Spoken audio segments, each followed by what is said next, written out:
హిమాయత్ సాగర్ లో బల్చినోళ్ళు బల్చి కొట్టుకుంటున్నోళ్ళు ఫామ్ హౌస్లు కట్టుకొని వాళ్ళ డ్రైనేజ్ తీసుకెళ్లి ఆ గండిపేటలో హిమాయత్ సాగర్ ఉస్మాన్ సాగర్ లో కలిపితే వాళ్ళ డ్రైనేజ్ నీళ్లు హైదరాబాద్ నగరం దాగాలనంట. ఈ నా కొడుకులు చెప్తున్న భాష గది. ఇవాళ ఆ ఫామ్ హౌస్ చుట్టూతో కట్టుకున్న ఇల్లు ఎవరివి?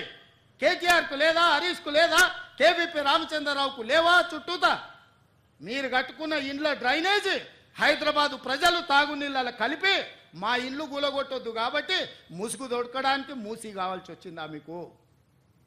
మూసీని అడ్డం పెట్టుకొని ఎంతకాలం బతుకుతారా మీరు? ఎంతకాలం తప్పించుకుంటారు? వారం రోజులు, 10 రోజులు, 15 రోజులు, నెల రోజులు అయినా వదల మీ భర్త మీరు అనుకుంటూనే ఒక్కనొక్కని చింతపండు చేస్తా. మూసి